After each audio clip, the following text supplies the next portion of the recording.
Andreas Poulsen. Yes. From the Distillery in Denmark. Can you tell us where it is situated?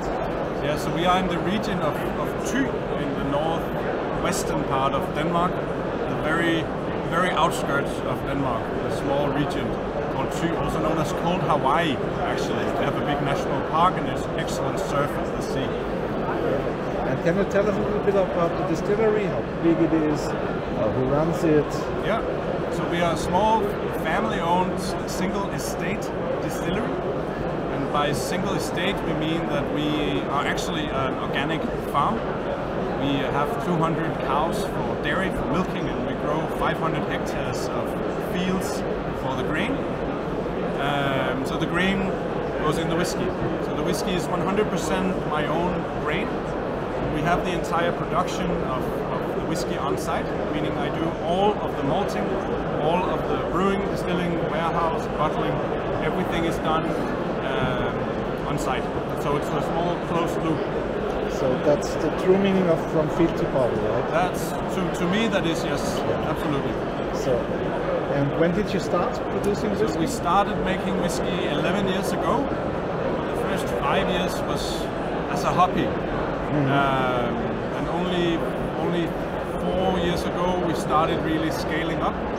So going from a few hundred liters per year to a few thousand liters per year, and now we are at a rate of 50,000 liters per year. So we did quite a scale up, but we are still very small compared to all our colleagues here at the festival. Yes. How long did it take you to find your own style? How long did you have to I'd say the first 5 years was just a trial hobby period, finding recipes. That was for the first 5 years. And then we had a clue about where we would be heading, about what our grain could do, because it's very much the grain and the malting that we focus on experimenting with. But we're not finished yet. We're just getting started. Is your grain? Do you think your grain is special? Is it special convenience? Well, I think there is a lot of flavor to find in the grain, both in the type of grain, but also in the method of malting. There's a lot of flavors to find there for the new make. So we experiment with many different types of barley, including old heritage types of barley that was grown in the late 18th century, and then taken off the list of varieties to use because they were not yielding high enough. But there's so much flavor in that lower yield, actually. So yes, we have very special grains. Our method of distillation is a bit special as well compared to some standard Scottish. We only do a single distillation. We find brings more of these grainy flavors to the whiskey.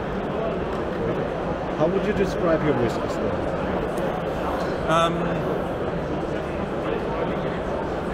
I'd say grainy, smooth, often quite fruity. At least the bottlings that we've made in the recent years have been focused quite a lot on the sherry casks. Sherry cask mature all the way through. That brings in a lot of fruitiness. But then, for example, we have our Bøg, which is a smoked whiskey. Smoked not using peat, but using beechwood. Beechwood? Yes, Buchenholz in German. And that's just a completely different flavor from the smoke. It's like being at a campfire, much sweeter, a bit more welcoming smoke than the peat. So you're actually kilning it with Buchenholz? Yeah, instead of using peat in the kiln, it's Buchenholz instead. But that's the Nordic tradition of smoking. That's what we use to smoke our bacon and our fish. So why not use it for our whiskey as well? And you in Germany have that tradition as well. You go to Bamberg for a Schenkeler Rauchbier. That's peat Buchenholz as well. So how many different whiskies do you produce in your core range? We don't have a core range. You don't have? No, we don't have a core range.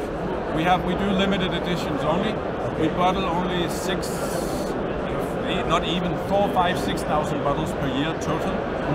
And that's typically 3 or 4 bottlings, ranging in the area from 800 to 2,000 bottles at a time. So we're not there yet where we can do a core range. Yeah. So everyone is different right now. If you ask me in 4 years, I might have a core range, but I'm not even sure if I want to. So whoever wants to discover to whiskey has a lot to taste from. Yes. Yeah, that's a good idea. Yeah. Well, Andreas, thank you for your time. You're welcome. For the interview. And have fun here in Nuremberg. Thank you.